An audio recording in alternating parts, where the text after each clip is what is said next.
Oh, hey, NBC, Pastor Bob and Dave here for the weekly on March the 14th, 2022. It's been an exciting week. We got an exciting week coming up. And the biggest news I heard about this week was that Tom Brady has reversed his decision to retire from the NFL.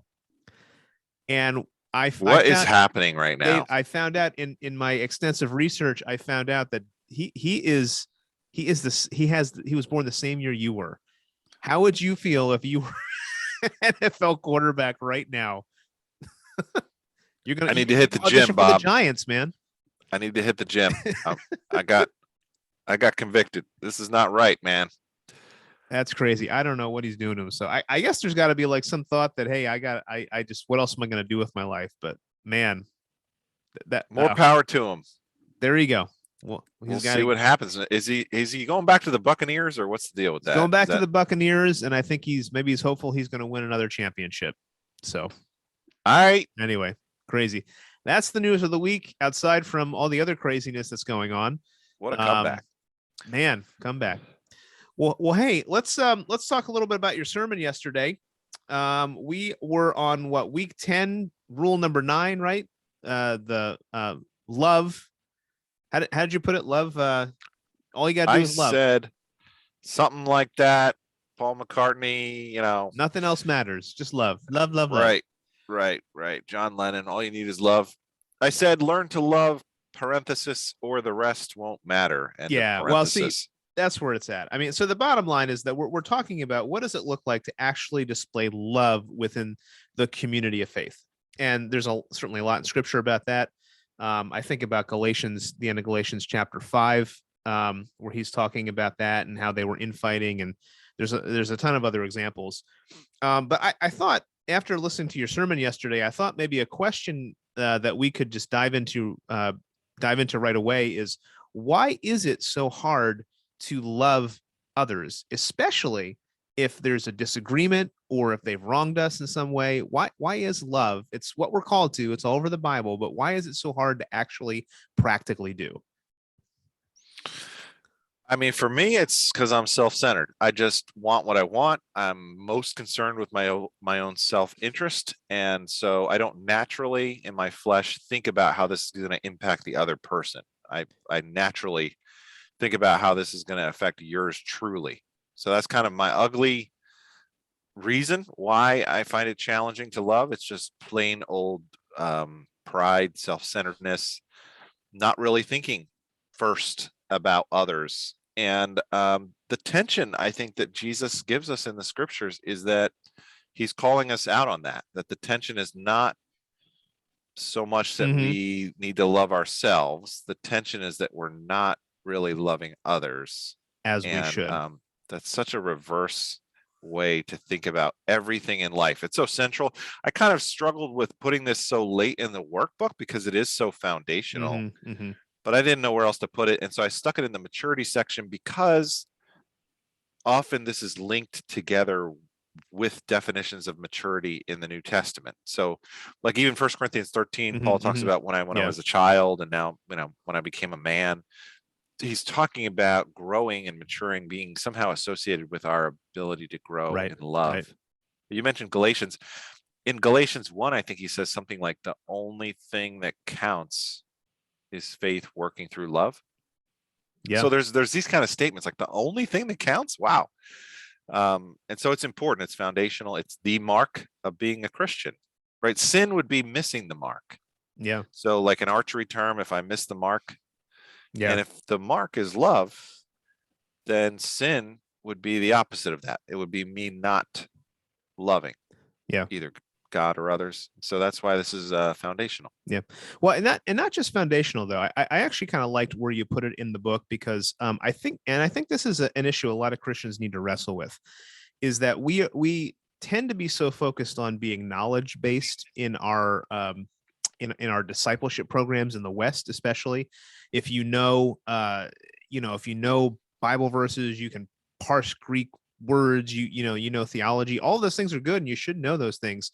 But there's a lot of people that have that stuff, and yet they don't love, right? There's a harshness, there's a judgmentalism, a bitterness to people. And so love really is the thing, like, when you come up and you're interacting with a person who really is loving, who loves the Lord and who loves people, that exudes themselves from them. And that is really, uh, like you said, the Galatians thing, faith is working itself out in love, right? Like love has to be the foundation. I could I could speak in the tongues of men and of angels, but if I have not love, I'm a clanging cymbal, right? First Right. Corinthians 13. So it's, most of our Right. maturity requires us to grow in loving others. Absolutely. Yeah. So you told Now us our go culture ahead. is not against love right now, right? This doesn't sound countercultural at first blush. This video that we're doing right now would be like, this is great. Look at these two guys talking about love. Like Look that at these two sounds guys. so 1960s. Like that's not a controversial thing to say. Where we get controversial is our culture has a very different definition of love than what we're talking about. So we're fine in our culture with the sticky, sugary, sweet kind of love. We're really okay with unconditional affirmation. Like that's great. Biblical love would not necessarily be the same kind of definition. So Mm-hmm. biblical love Mm-hmm. would be, yes, I'm for you, I'm for the other, and I need to stretch myself and embrace the tension that others need to be treated well. But it's also thinking about what's really in your best interest, what's really going to be good for your life in terms of the purpose of your life, which is to glorify God. So anything that I can do to help you to that degree in that end, to help you Mm-hmm. also Mm-hmm. pursue your life's calling to glorify and magnify the God who created you, then that would be the definition of love. Even if that Yes. sometimes means saying something hard or saying something that's not affirming or saying something that's confrontational. That can also be all Right. under the category of love. And actually, sometimes to not do that is unloving. It is. Thank you. But sometimes people think it is loving. They think Right. not confronting. So we have this sort of misunderstanding that aversion to conflict masquerades as, oh, they're just such a loving person. Not really. They're Yeah. protecting themselves. They just don't want to get in trouble. They don't want to bother with the tension. So Yeah. they withhold probably things that should be said under the guise baptizing that as love, but that's not actually love. That's Yeah. still Yeah. directed back towards the self. That's a good word, man. That's a good word. You use that image of the story of the Good Samaritan and the ascent of blood. Road is where he was actually attacked. Yeah. And we were dialoguing in your sermon preparation about it. It's so interesting that is where Jesus sets the story, because Right. you had a place where there was enemies that were attacking, and yet that's the place where love was shown the most. In our culture, it certainly seems like, hey, if somebody attacks you and you have an enemy, you should hit them back. Like revenge is the soup of the day, culturally speaking. What Right. how does that dichotomy kind of play out for us, and why is it so important, that Well, piece of the I'm story? indebted to your observation here. I didn't think of it till you told me, but I think that's right. That What did you think about my observation? okay. So your observation was that because it had this nickname, Ascent of Blood, I think you went on this stream of consciousness that was profound, which was, isn't that the place where love breaks through? Isn't it Right, in the or is difficult needed the places most, right? where it's needed the most? Isn't it in those dangerous, risky types of roads of life where our love makes the biggest impact? And that was a profound observation. So I integrated that. The image that came to my mind is those strollers that were at the Right, train right. That's a station great image. Yeah, in Poland, right across the border. I think it was Poland, right across the border for those yeah. moms. And it's just like, wow, what a picture. Just imagine leaving your house with just your suitcase and you can't even do a stroller. You're just going to go figure it out wherever you get. So Mm-hmm. that risky, dangerous place was where love was showing up, and it was Mm-hmm. beautiful. And that's what we're called to do, right? Yeah, yeah, for sure. Yeah. Well, maybe a last question on this, and this is where kind of the rubber meets the road in the church world, is that so many people are looking for places that meet their needs, that when things get difficult in a church or in a community, in certain relationships, people have a proclivity to want to leave and not stick in that community, and to kind of go it alone.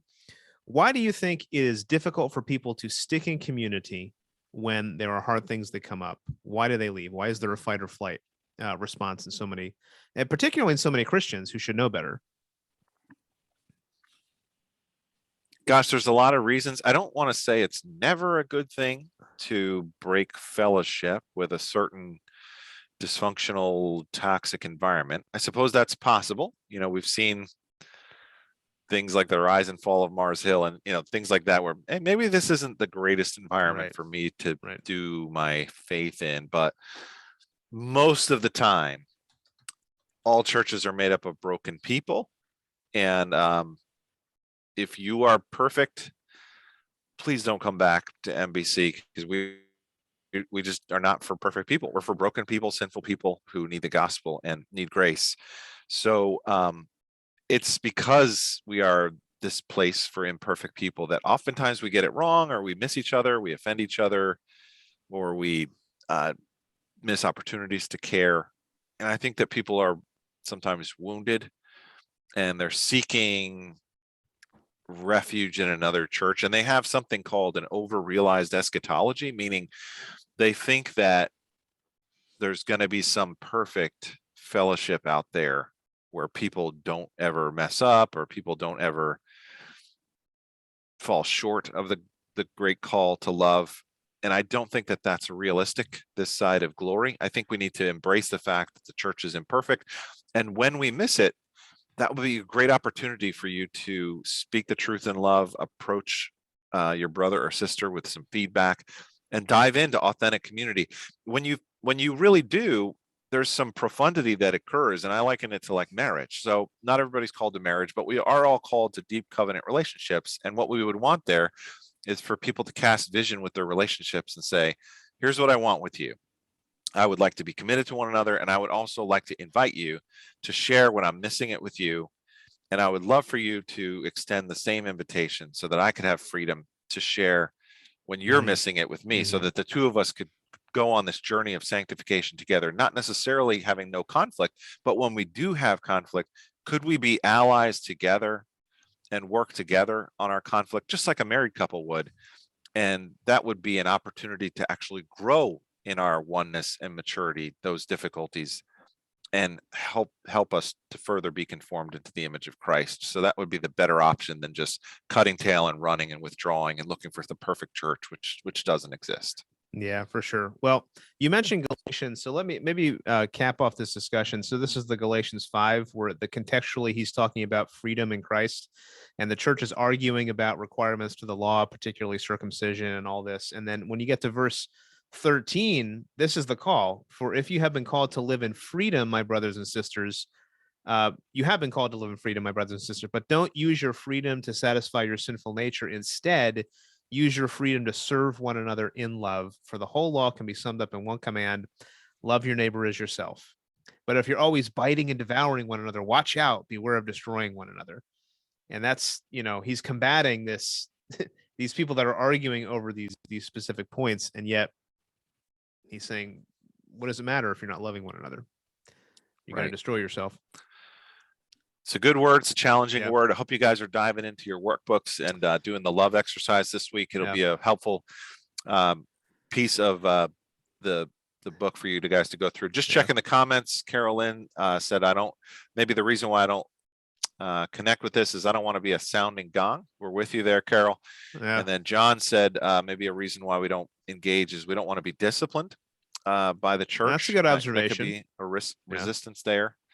And we thought this was a safe place, but yet the safest place is where we can receive both grace and truth from our brothers and sisters. So good. Sure. Next week we will continue, as I think this topic deserves kind of a part 2.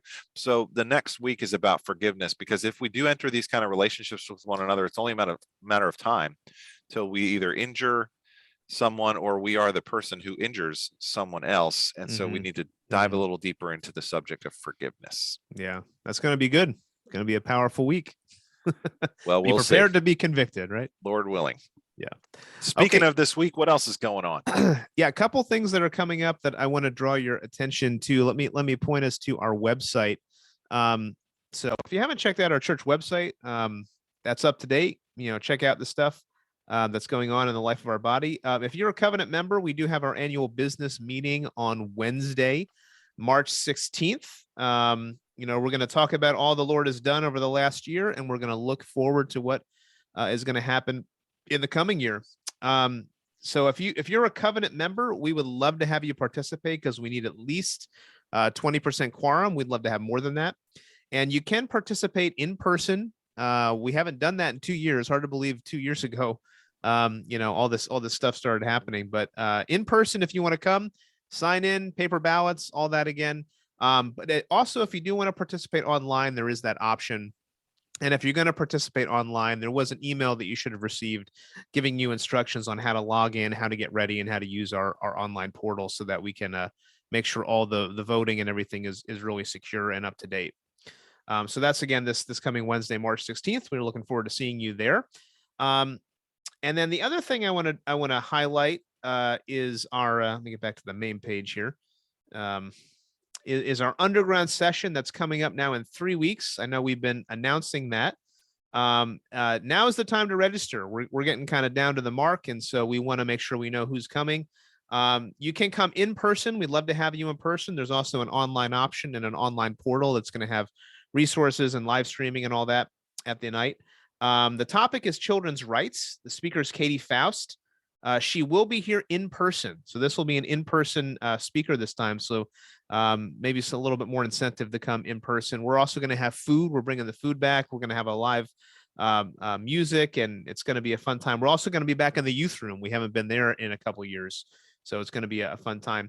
Some of you might say, children's rights, what's that topic all about? And so I think to maybe highlight that for us, it's a really super important topic. And I want to let Katie kind of speak for herself. I just finished reading her book called Them Before Us, and she runs an organization of the same title.